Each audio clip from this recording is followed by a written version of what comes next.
இஸ்ரோவின் rocket engine பரிசோதனை வெற்றி குறித்து இஸ்ரோ விஞ்ஞானி வெங்கட்ராமனுடன் நமது செய்தியாளர் ரமேஷ் நடத்திய கலந்துரையாடலை இப்பொழுது பார்க்கலாம். சார், இந்த சோதனை எதுக்காக நடத்தப்பட்டது, எவ்வளவு நேரம் நிகழ்ந்தது சார்? இது வந்து ஏர் பிரீத்திங் ப்ரொபல்ஷன் டெக்னாலஜின்னு சொல்லுவாங்க. ஏர் பிரீத்திங்னா அட்மாஸ்பியரில் உள்ள ஒரு ஆக்சிஜன் எடுத்துக்கிட்டு ஃபியூவல் மட்டும் யூஸ் பண்ணி ஒரு ப்ரொபல்ஷன் ஃபயர் பண்ணுற மாதிரி ஒரு இன்ஜின் குவாலிஃபிகேஷன் பண்ணுறதுக்கான நடந்த ஒரு சோதனை. இது வந்து நாங்கள் ரெகுலராக பண்ணுற ஒரு ரிசர்ச் ஒர்க். இந்த ரிசர்ச் ஒர்க்கில் இன்றைக்கி காலையில் 6 மணிக்கு தான் அந்த ஸ்லாட்டு கிளியரன்ஸ் கிடைச்சது.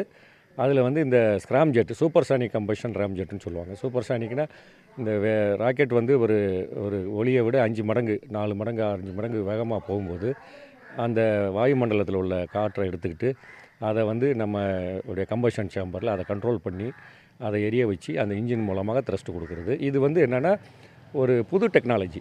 இது மாதிரி தியரி சப்ஜெக்ட் நிறையா காலேஜ் லெவலில், ஸ்கூல் லெவலில் ஸ்க்ராம் ஜெட், ரேம் ஜெட்டை பற்றி இருந்தால் கூட ப்ரொபல்ஷனில் வந்து குவாலிஃபை பண்ணுறது ரொம்ப கஷ்டமான விஷயமா இருந்தது. நிறையா உலக நாடுகள் வந்து இதில் முயற்சி எடுத்து தோல்வியடைந்து நமக்கு முன்னாடி ஒரு 2 பேர் தான் அதை சரியான முறையில் டெஸ்ட் பண்ணியிருக்காங்க. ஒன்று வந்து அமெரிக்கன்ஸ், இன்னொன்று வந்து ஆஸ்திரேலியன்ஸ். ரஷ்யன்ஸ் பண்ணியிருக்கிறதா சொல்கிறாங்க, இருந்தாலும் அவங்க டேட்டா எதுவும் இல்லை. ஸோ இது 3ஆவதாக இருக்கும்போது நமக்கு வந்து டெக்னாலஜிக்கல் லீடர்ஷிப், அதாவது இந்த டெக்னாலஜி ஃப்யூச்சரில் பயன்படுத்த போகும்போது இது வந்து நமக்கு வெற்றிகரமாக நம்மளுடைய கால்குலேஷன் பேப்பரில் ஒர்க் பண்ண ஒரு டிசைன் ப்ராக்டிக்கலாக வந்து ஒரு ராக்கெட்டில் லான்ச் பண்ணால் அது எப்படி என்ன மாதிரியான ஒரு விளைவுகள் கொடுக்குன்னு பார்க்குறதுக்காக இன்றைக்கி காலையில் ஒரு நடத்தியிருக்கோம்.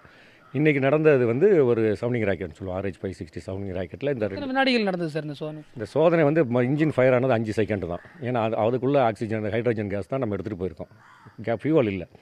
அது வந்து ஒரு டெஸ்ட்டுக்காக பண்ணதான். இந்த சவுண்டிங் ராக்கெட் வந்து ரெகுலராக நம்ம வந்து வேறு வானத்தில் உள்ள ஒரு அட்மாஸ்பரிக் ஸ்டடிக்காக அனுப்பக்கூடிய ஒரு ராக்கெட். RLVக்கு யூஸ் ஆகுமா இல்லை PSLVக்கு, எந்த மாதிரி இன்ஜினியரிங்? எந்த இதில் வேணாலும் இது ராக்கெட். இப்போ வந்து நம்ம கிரையோஜெனிக் டெக்னாலஜின்னு சொல்கிறோம் இல்லையா, புது ப்ரொபல்ஷன் டெக்னாலஜி. அது மாதிரி இது ஒரு புது ப்ரொபல்ஷன் டெக்னாலஜி. எங்கே வந்து நமக்கு இந்த பேலோட் அட்வான்டேஜ்னு சொல்லுவாங்க.